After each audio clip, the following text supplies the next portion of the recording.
name is Nicole Garceau. I'm an astrologer, and my website is www.co-creatingtoday. I am a creator of educational products, and I love discussing everything about astrology. And I am Anna Swansun, and I help people hear the spirits of the land, sea, and sky to feel empowered, connected, and whole. And I channel spirits. I'm a spiritual teacher and author. Awesome. The great thing about Anna is that I've come to have the pleasure come across our path when we both took a class at Kepler College, and it was instructed by none other than Nadia Shah. And we've been in contact as well as with other members of that class ever since. So it's great to finally do a collaboration. And yeah, I'm very excited about this chat. And you've approached me, and which I'm very thankful you did, and brought up some very interesting topics to talk about. And perhaps you wanted to introduce those topics, Anna? Yeah, so I'm really excited about this conjunction with Jupiter and Neptune that's coming up. Well, I'm a little biased because I am a Pisces rising, so Neptune rules that. And I'm also a Sagittarius sun, so Jupiter rules Sagittarius.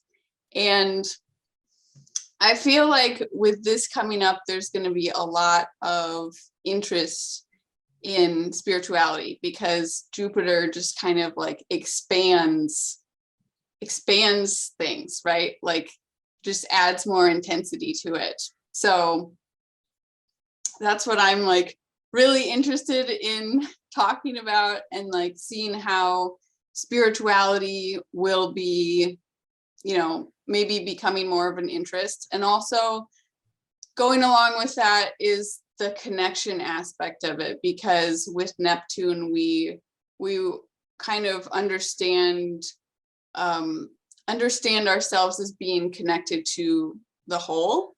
And that means connected to spirit, but it also means connecting with other people, especially with compassion. Yeah, compassion and empathy. Exactly. So I want to dive into that and also see where we need to balance that so it maybe doesn't get out of control. Absolutely. And what's I find interesting in my practice is that with clients, I tend to attract a lot of psychics for some reason, and they don't know much about astrology, but they have this inner knowing that they need to be doing spiritual work and a lot of grounding. And I find that so interesting. And whenever I hear that, like even when I go into a crystal shop, for example, and they'll say that, and my first question is this: I said, "Do you understand astrology? Do you follow astrology?" And they're like, "No."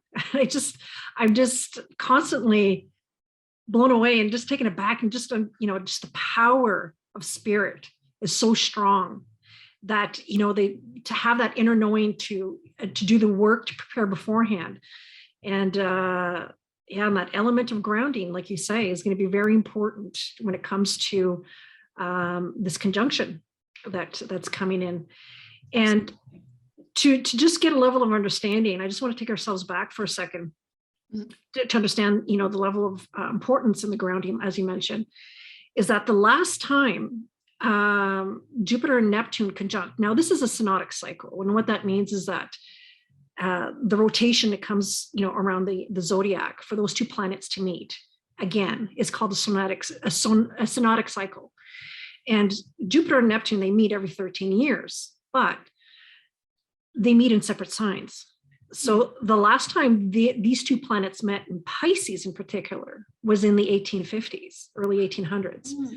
And this coincided with the surge of seances and that level of spirituality and, tapping into spirit all across the North Americas.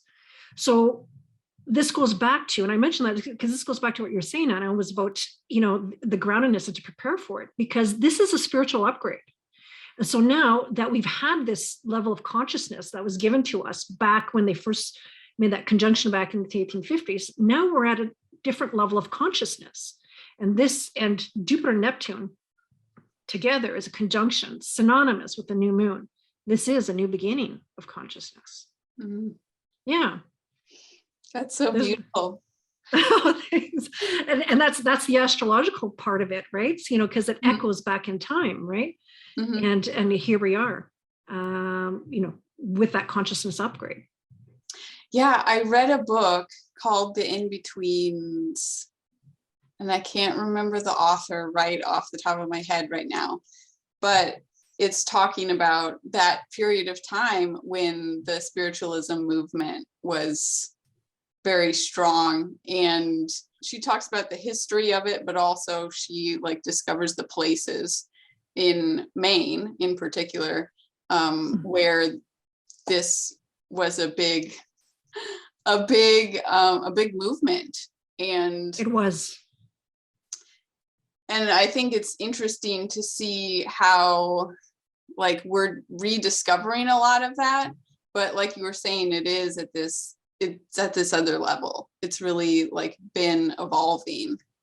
And I find that it's interesting because I work with gods and goddesses, in particular. I also work with animal spirits, channel them, and guides and angels. But working with the gods in particular, I find it really interesting because there's this evolution, and studying them historically and seeing like, this is how their energy was back in the day, right? A long time ago when the gods were first, known to us, right? Absolutely.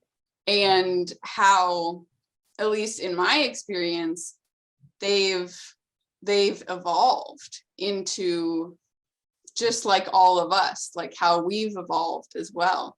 And so I think it's really interesting to think about that and to see like where we're all shifting. Even the gods are shifting into this They are. like new realm of understanding.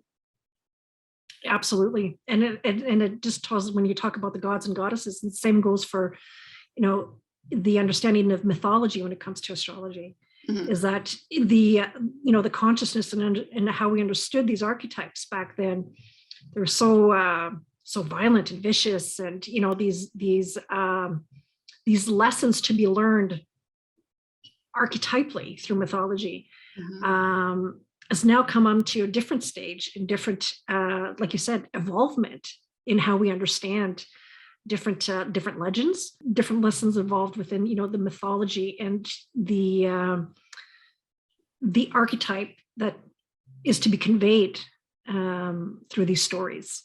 So absolutely. And it's interesting that you'd mentioned that through the gods and goddesses, and it's amazing to see the evolvement, and especially since Jupiter has entered Pisces. I find that's just been coming more to the forefront than it ever has previously. It's been a huge topic of discussion. I find it, so you were talking about the mythology of astrology, and I've been studying a lot of Venus and who she is and channeling her. And that'll be for a project later on. It's secret now, but we've got a hint. Yeah. And I just was so astounded by like how violent, like the violence that they saw within her and around her, which now we think of like, oh, Venus, the planet of love and beauty and all of this. And then like seeing this past of like, yeah, war and violence and, traumatic things like rape and stuff Absolutely. like that. So it's super interesting. It is. And even, okay, so when you're talking about Venus, then, we have to talk about Pluto too, because, their stories are intertwined. And even when it comes to the understanding of Pluto, has much involved as well. And, I talk about often is that, Pluto doesn't cause death. It actually meets you at the gates once you pass, and it's there to guide you through the shadow. And when you think about Pluto, there's a lot of beauty to be had in Pluto, because when you think about nature, the metamorphosis process of the caterpillar going into the butterfly, there's a period of darkness there. And when we look at Pluto, its purpose is to transform. It's an alchemical process that happens in whatever form, be it in nature, but when it's within ourselves, it is a spiritual alchemical process where we purge what's no longer needed and what no longer serves us, what no longer we need to identify with in order for us to have our wings and fly. And that is, can be a scary process, obviously, be the dark. But it is a very empowering and beautiful process in the end, when we look at it from that perspective as well. Absolutely. And I work with the goddess Hecate, and she is actually the one who was the torchbearer, like led Persephone down. This is not it's the Greek instead of the Roman, right? But it's the same principle of being like led to the underworld and led back from the underworld. And so I definitely am very in tune with that energy. And I think that Pluto is actually really important kind of to balance out the Neptune energy, because the Piscean and the Neptune has the tendency to give up self, right? To self-sacrifice. And when you get too much into that, then it can be pretty bad, right? And so that's where we want to watch this Jupiter with Pisces and Neptune, because it's like that just can spiral out of control and can become too self-sacrificing, too much in victimhood. And so Pluto, absolutely, I think, is super necessary because it allows us to have a better sense of empowerment, right? To understand that, well, and Venus too, because both of those together, like you were saying, they're super intertwined. Yes. And the messages that I always get are like, you have to have love and power to be empowered. Otherwise, it gets out of control either way. Absolutely. And the thing is, touching on, your comment about Pluto, about having that element, like they're tied to water signs.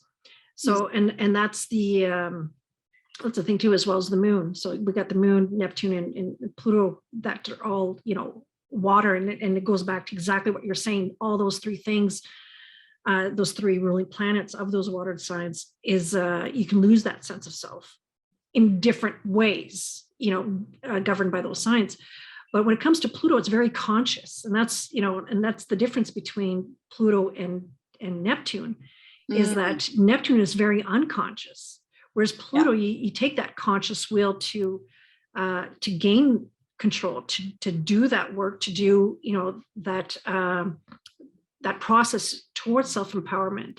And Neptune's very porous, it's very boundless, and that's the thing, is that when Jupiter, when whatever it touches in the chart, it's very expansive. It'll expand anything that it touches. With it, coupling up with Neptune, it's faith, spirituality, and consciousness expands at a rapid rate. And the fact that it's in Pisces, and a sign that Neptune rules, Neptune is very strong there. So but we can also forget that Jupiter is also about truth. So, and it's also about aligning with our spiritual truths when it comes to that. So what I feel that it'll bring in part is people aligning with who they are a lot more, and that inner void, that inner calling, that soul calling, will be especially strong, during this time. Absolutely. I think that's like so essential for being a spiritual teacher, is to show people how to do things and how to do things for themselves. And so that's one of my main goals in the community that I'm starting, is to help people navigate their own spiritual path, because we all are facing like these different ways of truth. Like, you know, we do have universal truths, but all of us have our own truths as well. Absolutely. And so really tuning into those and understanding those, and then knowing where we're maybe getting too carried away, and like give, again, with this Pisces or Neptune energies, like giving away too much to spiritual leaders. So I think that's going to be something that everyone's going to have to be really careful about. Absolutely. With this, and saying like, okay, this is someone that's turning into maybe that sort of manipulative energy, or they're not like allowing me to speak, or they're saying that this has to be the truth and this is the only way it can be. So I think that we all need to be really wary of that coming up. And absolutely, to really, you know, the focus should be people are learning how to gain their own way to open up, and their spiritual own autonomy. Yep, their own sovereignty throughout all of it. Yeah, and then that, and you've hit the nail right on the head there when it comes to, you know, the spiritual gurus. Yes, you know, there is going to be more light shine on them, but it's also, like you said, there's, with everything, it's like, you know, going to a hardware store and you go buy some paint, you got the paint swabs. There's a continuum there, you know, from light to dark on that swab. Same thing, you know, with how an archetype can express. It can express itself, you know, at a lighter stage or a darker stage. And yes, you know, the you know, some genuine spiritual gurus will, you know, will present themselves and, you know, will you know, speak some spiritual truths and spiritual guidance as well. But you also have the wolf in the sheep's clothing. So, and, you know, the question, you know, tends to be asked, well, then who do I believe? Well, and this goes back to, you know, what we're talking about, you know, the spiritual autonomy is when you cancel out the noise, and it's more about aligning with your own spiritual truth. Is yes, there's going to be those universal truths, those universal world, you know, gurus and, you know, spiritual counselors. But at the same token, says, yeah, take those tools, whatever you want, but listen to your own inner guidance. And, you know, that is where, you know, you never get steered wrong. And it's also about, you know, when we talk about the archetype of Jupiter, it's about faith, belief, and trust. These are all, you know, Jupiter adjectives. And when we put that together with Neptune, obviously we have the, you know, the spiritual component, the psi phenomena, you know, the psychic guidance, astral realms, you know, everything in the I always butcher this, my French, ethereal, and you know, you align those, and it's all about having that faith and that inner voice, that soul within that speaks to you, and to trust that guidance. Yeah, absolutely. And I feel like a lot of people will be opening up to spirit, and it's hard to distinguish, especially right away, like, who am I talking to? What, you know, like, what is this voice? Is this, you know, is this something I can trust or not? And so that's actually something that I'm really intentional about too, is like helping people distinguish, you know, for themselves, like, this is my guide, or this is my higher self, or this is, you know, an angel, or this is even just within our own thoughts that are like, oh, well, that's the ego that's coming in, right? Exactly. And you know, Neptune's also a quality of surrendering. So what do we surrender to, right? So and to be able to, decipher those. And I don't know, and that's a process that I'm always learning myself. And I could tell you many times where, I've went against that intuitive nudge, where, I just said, well, no, logic tells me this. And meanwhile, my spirit is telling me this. And I'm like, well, I got to go with logic. Sorry. And let me tell you, I've been slapped, for lack of better words at the moment. And so, and that's a great question that you put to the forefront. What voices do we listen to? Mm-hmm.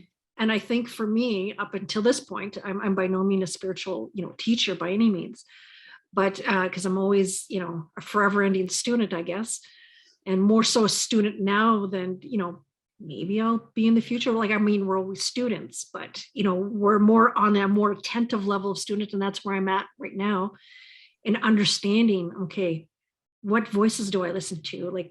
And, what decisions am I making that's really aligning me with that intuitive nudge? And again, it goes down to that trust. But I think the experience that I've had where I haven't listened to spirit, and it's had me fall flat on my face and say, well, I was trying to tell you. So and I guess this goes back to posing my question to you, Anna, is that, how does one decipher these voices? Well, it's a lot of practice, right? True. And and that's you were what the saying, experience. there's this acknowledging that we are all students. Like you were saying, you're really into the student role. And I mean, yes, I consider myself a spiritual teacher because I have a lot of wisdom that I've gained that I feel like I need to share. At the same time, I'm always still learning, just like everyone. Forever. Yeah, absolutely. For sure. But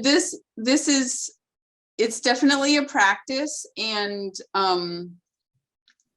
it's paying attention to what you were saying, when I'm like, oh, this happened and I chose the wrong one, and being aware of it, even after the fact. It doesn't matter that it's after the fact, that's still very useful. Mm-hmm. Be like, oh, okay, that's what I did this time. And, next time, maybe I'll choose differently, hopefully. Right. Exactly. Yeah.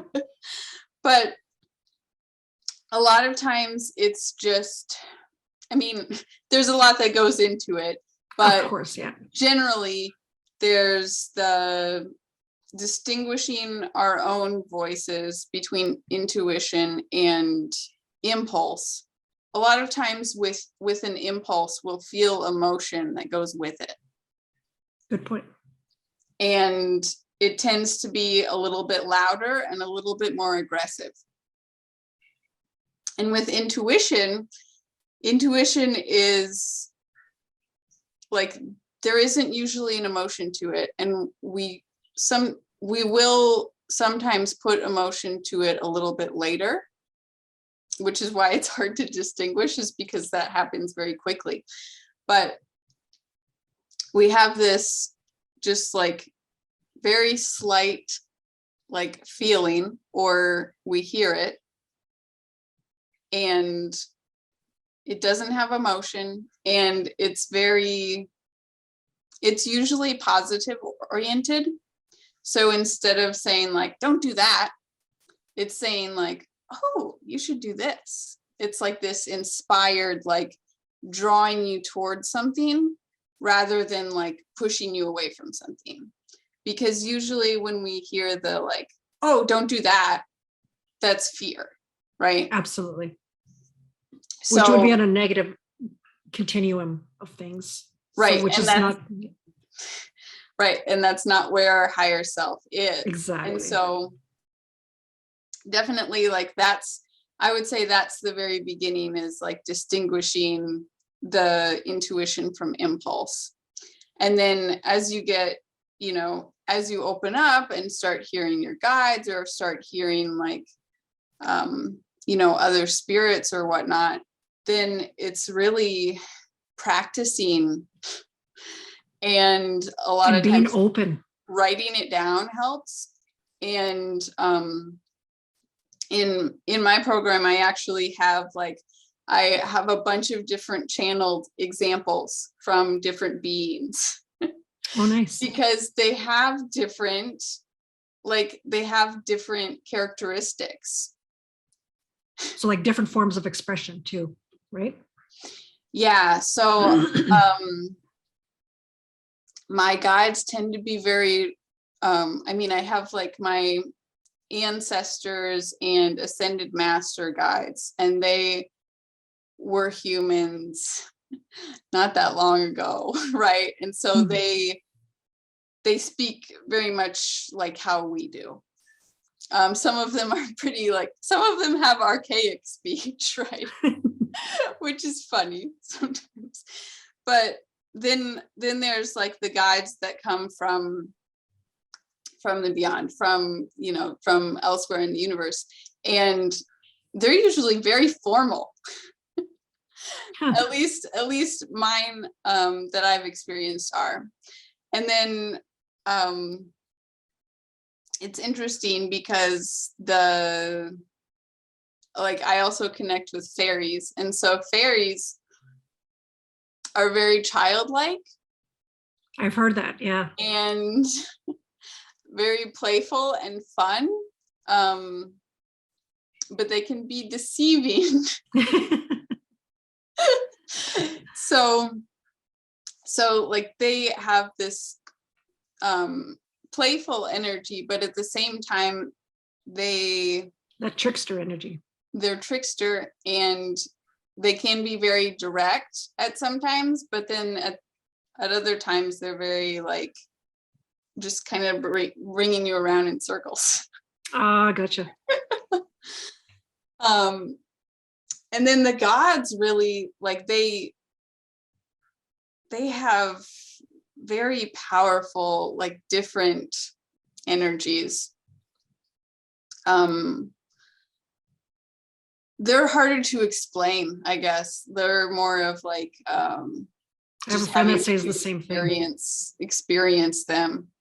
And I have a lot of examples on my YouTube for that, so you can tune into their different energies. And then the archangels, there's just so much feeling and heart with the archangels, and they have very strong voices, but they're very, I'm saying, they're very loving and kind. And the guides are too, but it's this different sort of level of that. So. Yeah. I have a friend of mine that is very psychic as well, and she describes it the same way. But you know what I find too is that when you're going back to what you're saying about the practice of writing it down, and and as we're open and we open ourselves up to these possibilities, I find that there's also external validation that'll go on to validate what's that intuitive nudge of doing whatever it is that we're meant to do. And I'll give you an example. Is that I was contemplating in my head, and I hadn't mentioned it to anybody, about when it came to the astrology, to do things in French as well, because I am French. And I said, I don't know, I told myself, and it says, because there is that extra work involved too. Yeah. So, and then, rewriting everything in French. And so, I was hemming and hawing about, whether I should start doing this. So then one day I was putting my son to bed. Out of nowhere, he says, Mom, you know what would be really good for your astrology? And this is a 5-year-old boy. He said, you should do some stuff in French. So I love that. So I'm like, yeah. And I said, you know what? I am not going to argue with this whatsoever, because how in the heck would I even know? And I was mulling that over in my head for the past 5 days, because I haven't even, said anything. And yeah, so, we often get these signs that validate, and then that's the inner voice that was, that was talking to me and saying, here's you want a sign? Here it is. So then and then ever since then I've been doing things in French and English. I love it. Yeah, I think there's a really good point to that too, which is that children are very open. And so Absolutely. they translate things for spirit all the time. And Absolutely. a lot of us, I think, maybe had certain experiences when we were kids and we kind of shut them down. Oh, absolutely. Whether we know of that or not, like whether we remember it and are like, oh yeah, there's this time that I saw this or I heard this and I was like, I know I can't tell anyone about this, or if you did tell someone, then they're just like, oh yeah, you're just a kid, like whatever, right? But Fanciful thinking, right? They'll attribute it to some fanciful thinking, or yeah. Yep. And I think that's one of the important things with this energy coming up is like finding, like going back to tune into our child self, right? And Absolutely. and knowing that we are all able to access it, right? That's a good point, is because we are all able to access it in different ways, right? Mm-hmm. And then, which is personal to us. And because we all have Pisces in our chart, we all have Scorpio, and we all have Cancer. And those 3 ruling planets are somewhere in our chart. So we all have it. And it's all part of our makeup. And, when we go with the old idiom, as above, so below, like we are intricately connected to the cosmos, to that energy, to source. Mm-hmm. And we operate through those means. And, by getting back in touch with that, and, when we willfully engage into the co-creation of the, cosmic energies and aligning with source, it's a very powerful thing to be had, and to utilize that energy to the best possible outcome, because we all know, as above, so below, but psyche mirrors content as well. Yeah, I love it. So for maybe some of my listeners on my channel, maybe they don't know that much about astrology. And so can you give an explanation for people maybe to find out how they could access or find out what part of their life their Neptune might be in, or the Pisces? The thing is, we all have a birth chart, and in order to use our birth chart and to access a birth chart, we need obviously our date of birth. But what's important too is the time and the location of our chart. And with that, a snapshot of the cosmos at the time we were born, the moment we took our first breath, is there. And the time and location separates it into pie chart format. So wherever we are in the continuum, it's like you're saying you're a Pisces rising. So at the moment that you're born, just as the sun rises and sets each day, so does the zodiac signs as they make their circle. So the moment you took your first breath, Pisces was rising in the eastern horizon. The moment I took my first breath, Leo was rising on the horizon. And it's different for each and every one of us.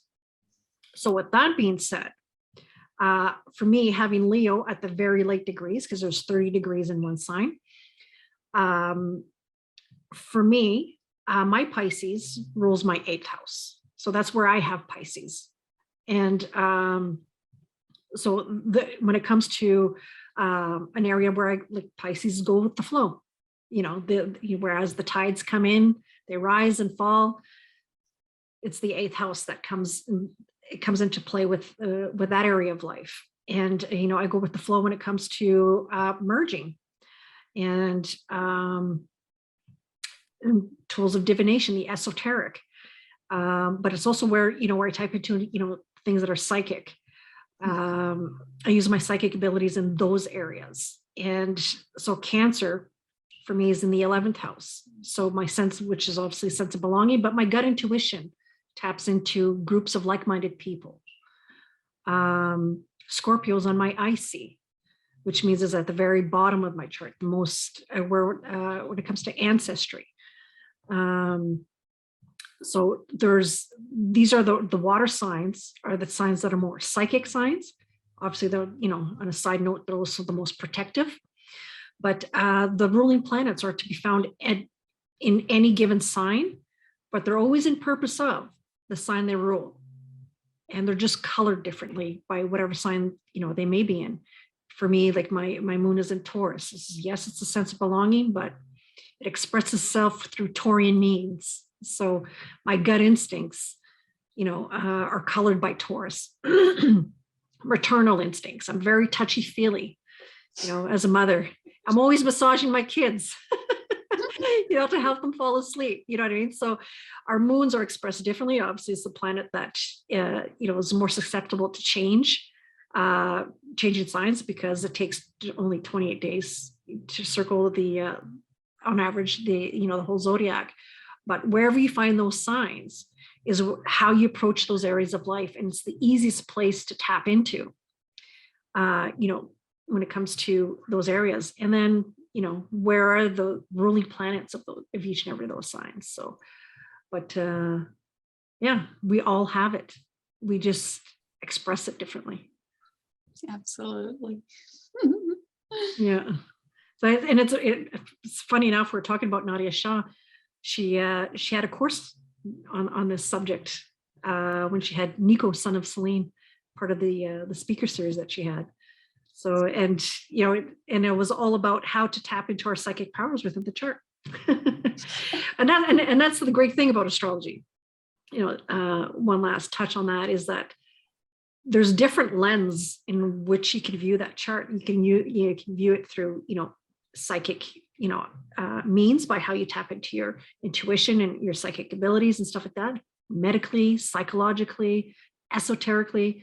And it's just a never-ending. There's one lifetime is just impossible to learn everything that is to learn when it comes to astrology, and just as when it comes to yourself too, right? When it comes to spirituality, there's just that goes back to what we're saying, that forever student concept, right? Because Absolutely. As we learn, there's just again another level to learn at. Mm-hmm. So, will you share? Will you share with people how they can reach out to you and find out more about astrology and get your resources? Sure. Well, there's like we were saying, there's the website means, so obviously by www.co-creatingtoday.com.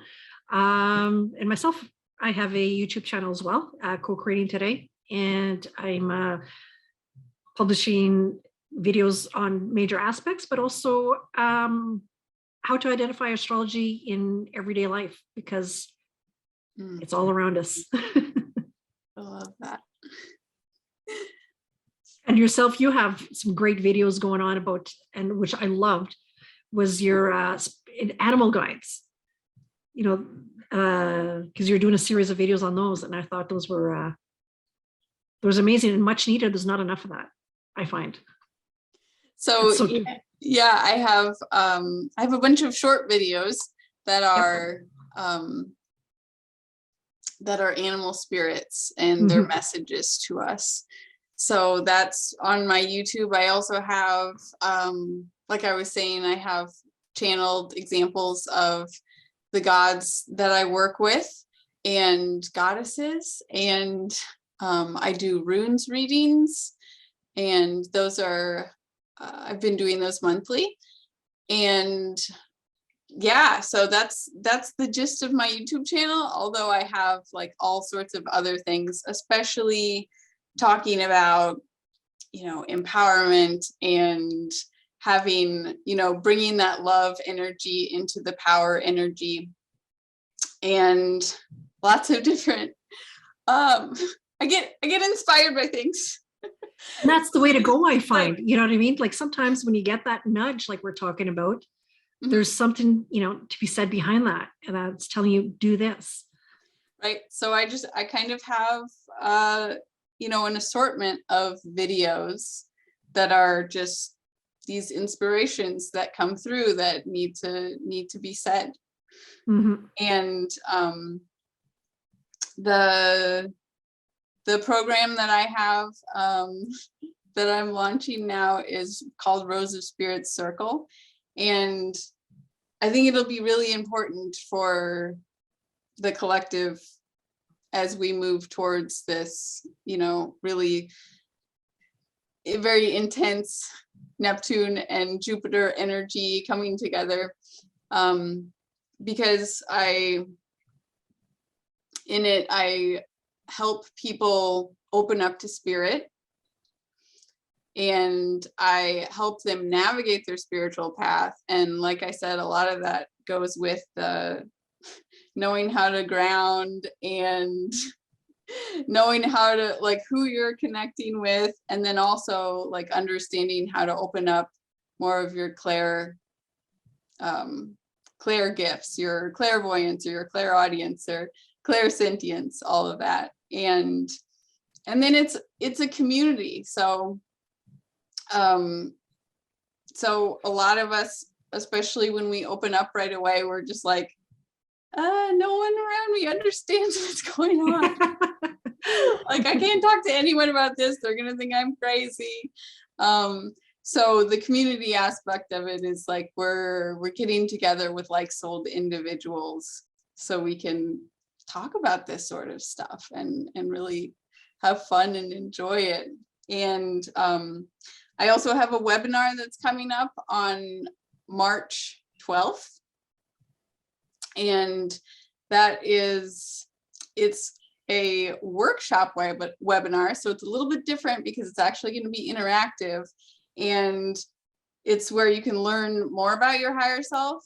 And it's a place where we're going to actually go into a light trance, and you can learn how to communicate with your higher self. And so you can build that relationship. And I feel like it's really the very beginning of all of this other stuff that I'm teaching in Rose of Spirits, because we really, it's very useful to tune into our higher self first, and to have this inner guide before we start, you know, opening up to everything else as well. Absolutely. So that'll be exciting. That's coming up. And then I also have a sneak peek into Rose of Spirits, and that's a really good way, again, for you to understand these different energies. It's just kind of a sneak peek of the videos that I share in Rose of Spirits. And so there's like, what is it like to connect with Goddess Agate? And what is it like to connect with Odin? And what is it like to connect with fairies? And what is it like to connect with angels? So so that's something else that I offered. It's just a free video series to give you a little bit of a taste of that. And that's awesome, because the thing is too, is that, you know, when it comes to like the expression of Jupiter and Neptune is not just, you know, on the fact of, you know, the abstract where it comes to spirit, but it's also people, place, things, and events, like we're talking about spirit, you know, like gurus. But when it comes to things, it's tools that we need, right? And what you're offering is a tool that, you know, that people need. And another tool is like, you know, Jupiter and Neptune is all about, you know, mass meditation, right? So this, you know, having these resources available is all about, you know, the contribution to the elevation of, you know, of consciousness.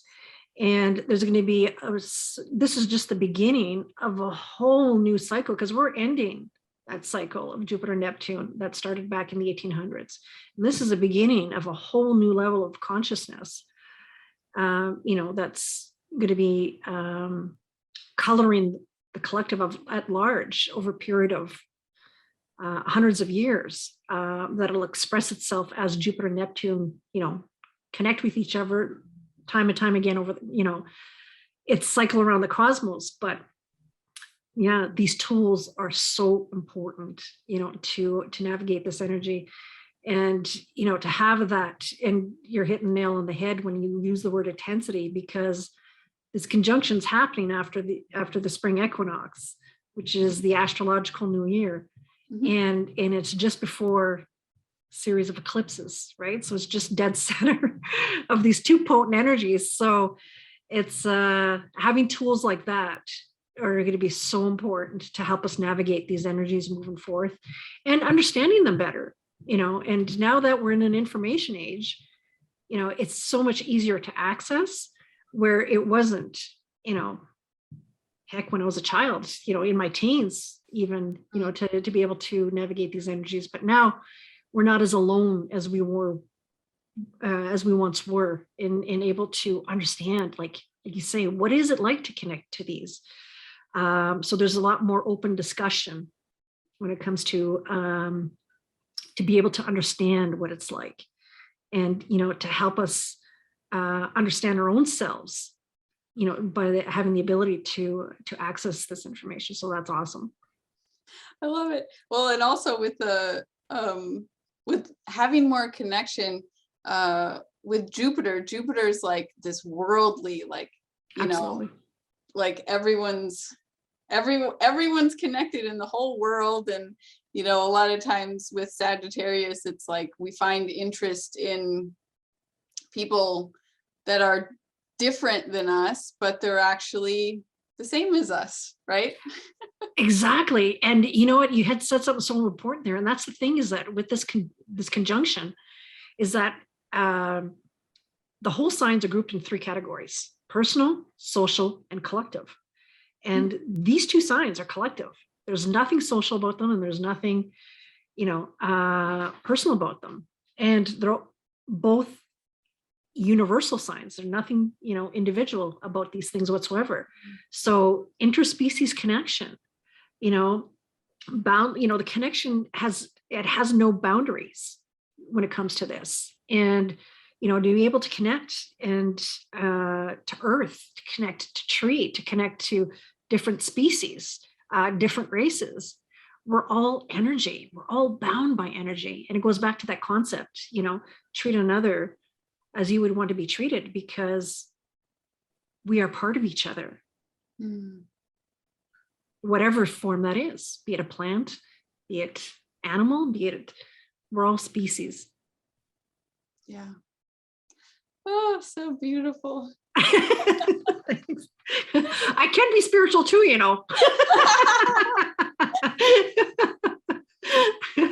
I love it, because we were talking earlier about how like these psychics often, like, they don't know about astrology, but they're like tuning into that energy. And you say stuff and I'm like, oh, I didn't even know that was an astrology thing. It's amazing. The past 6 months, like, there's been a surge of this, but and that's why I mentioned it. And I'm just like noticing that in the back of my head, and and obviously, like, my head, just automatically connects the dots with the cosmos, and it's like, wow, it's that Jupiter, conjunct, because this is chapter 2, right? Because Jupiter, was in Pisces, left Pisces. Now it's back in Pisces. And then this fall, it'll go back into Pisces one last time. But this one is so important because it connects with Neptune in Pisces. And like, these psychics, they just know. And they can't put their finger on it, but they just know to be doing the work.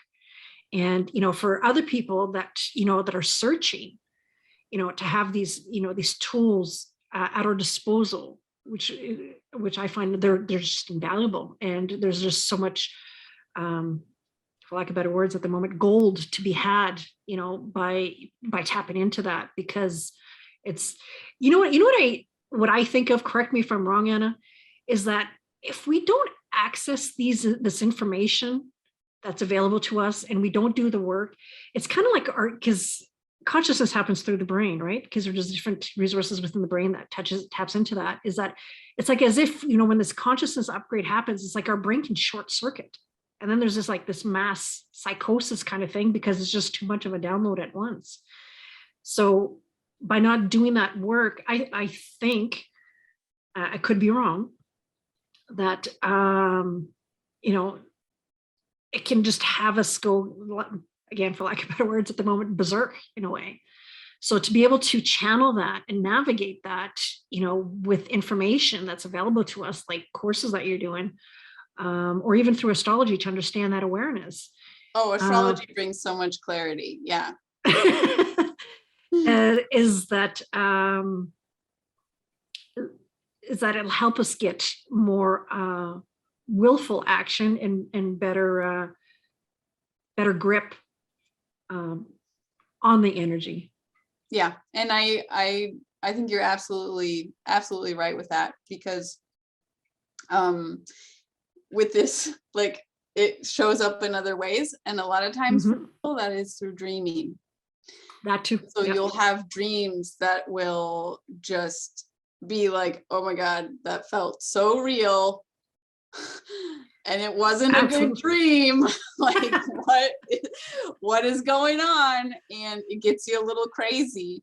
And then, you know, the spiraling thoughts with that, or, you know, maybe that's more of a Pisces thing where it comes up with dreams. But I mean, I guess that's useful to be talking about then, right? With the Neptune dreamy energy. But it can also come up, you know, in other forms as well. Absolutely. Yeah.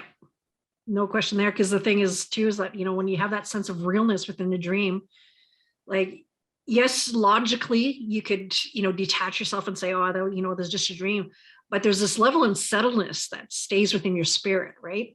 And so by understanding this energy a lot more, and, you know, the with all these massive conjunctions and, you know, playing out in the cosmos, it helps us understand exactly what's going on within the collective and how we can navigate that personally, right? And yeah, I just find that you know, utilizing those resources that are available to us and using them for personal self-empowerment and spiritual empowerment and alignment is going to be that gets me excited, actually, to the potential of where the collective and the world can open up to. Because if this is the energy that presented itself back in the day, where people were, you know, it showed up in the expansions of seances and Ouija boards and stuff like that, to see that this is another beginning, where now there's more resources that are available to us than ever before to help us tap into our own personal spiritual and soul alignment. That gets me excited of where things are going. Me too. Yeah, for sure. Absolutely. So Anna, you're saying your course is on March 12th. Now, where can people sign up for that? So for people that are listening on my YouTube channel. So yeah, the webinar is on March 12th, and that is, I mean, we can put a link down below in the description. Sure. But absolutely. My website is annaswansun.com, and Swansun is SWANSUN. I guess perfect. My name's in the bottom. True. You know, technology is a wonderful thing, right? Sometimes I'm not aware if it's you know, how simplistic it can be sometimes. Right. How convenient. Yep. So you can sign up there, and yeah, I'm looking forward to it. And then you can find out more about all of the different other opportunities that I have available on my website as well. So perfect. Awesome. Well, thank you so much for inviting me, Anna. This was an awesome conversation, and I hope this is one of many more conversations that we'll have in the future. Yeah. But yeah, I'm really excited. I just got goosebumps. No, I'm just really excited about these courses that you're offering. And I think it's important that people that have that experience and that wisdom, like you say, to be able to present this, you know, to the collective. So, and for people, you know, that are searching, knowing some trusted resources that they can navigate to help them navigate this energy. And not just at this point in time, but any given point in time. So yeah, that's awesome. That's awesome. Thank you. And thank you so much. This has been delightful. Absolutely. I agree. So on that note, thank you everybody for watching. Appreciate you guys taking part and listening to us chat. Don't forget, click that like button, subscribe. And if you feel called to, please share away. And we'll be doing more videos like this, right, Anna? Yes. Awesome. Definitely. All right. We'll see you next time, guys. Mystical blessings. Namaste.